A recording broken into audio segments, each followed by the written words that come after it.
Hello mga baby loves! Welcome back! Char! So for today's video, samahan niyo ako sa aking kaharian. Walang iba kundi ang ating kusina. So for today's video is gagawa tayo or magluluto tayo ng ating Rubian Hamisa, ang traditional dish ng mga Kuwaiti. So, lagi talaga yung niluluto, lalo na sa mga handaan, hindi yan nawawala. So, punta muna tayo sa freezer, hanapin natin yung pagmamahal yung ng lamig na initin natin para magpatuloy ang pagmamahal. So, ngayon nga is, magbibisi-bisihan tayo dito sa aking kaharian. So, magluluto tayo. Kakain, luluto, tutulog, char. Sana all, saya ng buhay. So, ngayon ay magbabalat tayo ng Bombay. Tsaka, ano nga yan sa Tagalog? Nakalimutan ko eh.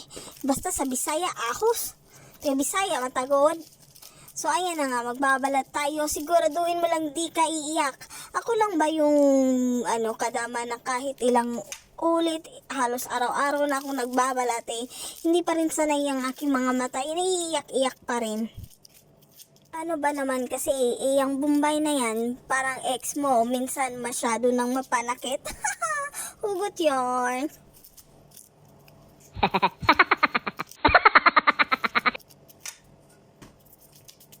Tapos mo nang balatan hugasan na natin. Importante talagang malinis yung mga pagkain na inihahanda mo para sa kanila. Kasi yun yung pinaka-importanting bagay talaga.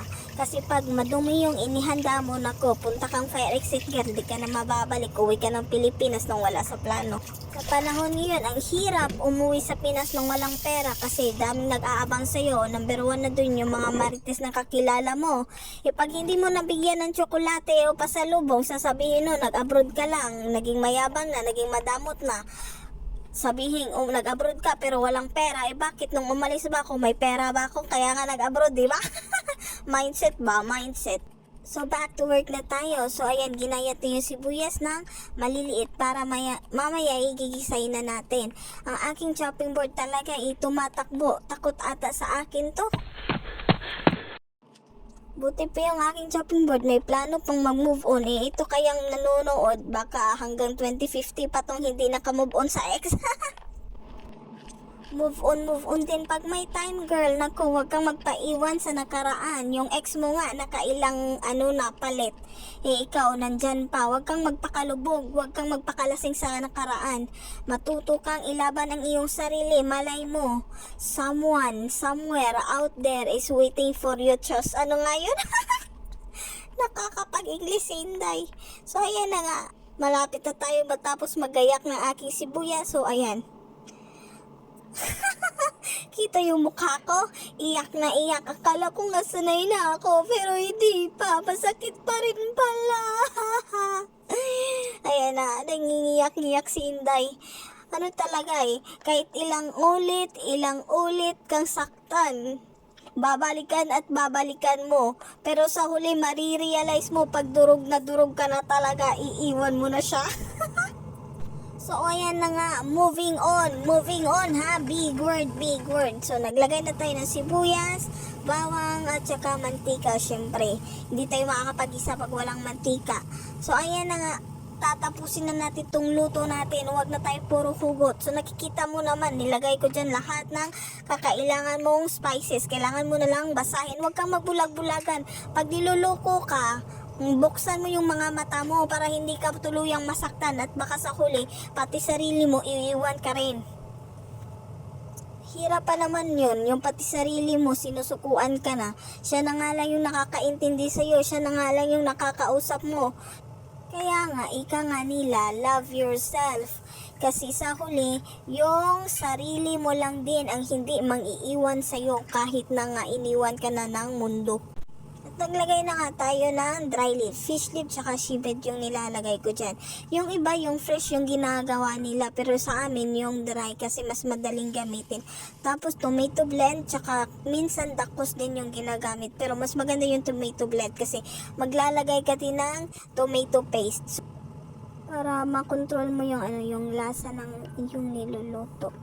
So, haluin mo lang tapos magdagdag ka pa ng sili pag hindi pa maanghang. Kasi yung mga amo ko talaga, pag hindi pa maanghang yung luto ko, nagdadagdag ako ng marami kasi mahilig sila sa maanghang. Ako lang yung hindi mahilig kasi parang may allergy ata ako sa sa chili, sa maanghang. Kayo ba guys, mahilig kayo sa sa maanghang? Ano ba yung mga pagkain na maanghang yung paborito nyo? Comment down nyo nga para baka may makita tayong comment dyan ng mga lucky comments. Alam mo nyo naman, nagpapachikas tayo pag may nakagip tayong lucky comments dyan. So, abangan nyo lang yung announcement natin sa ating page. Siyempre, Miss Araso. At tipat na nga tayo doon sa ating shrimp. Papakuluan natin yan. Hindi siya matagal na pakulo, kundi yung may change lamang yung color niya. Tapos yung mga dumi, yung mga bula-bula na pag kumulo na siya, tanggalin nyo yan. Kasi sabi ni Madam, madumi daw yan. So pagkatapos natin pakuluin, pag nag-change na yung color niya, ililipat natin doon sa ating sauce na ginawa. Ganun kasi ako pag nagluluto, inuuna ko yung paggawa ng sauce, tapos yung pagpapakulo ng shrimp kasi mas mabilis para sa akin pag ready na yung sauce para pag nagkumulo na, ilipat na lang tapos papaano na lang, palambutin na lang yung shrimp hanggang sa okay na yung niya, yung lasa, tsaka yung lambot niya, pwede na siyang pwede siyang ihain at ready na siyang kainin. Ganun lang yun. Kasi pag unahin ko yung pagpapakulo, kasi siya magtatagal siya sa tubig, baka mag-iba yung texture niya, tsaka mag-iba na yung yung kulay. So, ayaw ko ng ganun kasi ayaw din ng madam ko na mag-iba yung kulay ng ng shrimp natin. Kasi masilan sila sa pagkain. Kaya, lalo na pag nagluto ka na hindi nila nagustuhan, nako, sakit lang yung dibdib mo kasi ikaw lang yung mag-isang kakain. Parang madidisappoint ka din. So, ayan na nga, baby loves. Pagkatapos na nating ilipat, maghintay lamang tayo hanggang sa lumambot. Siguro mabilis lang naman kasi ito lumambot hindi siya aabot ng 30 minutes. Kaya hintayin nyo na lang at saka hainin. Kaya ito na, Tinrubian Hamisa. Thank you so much for watching. Love you guys.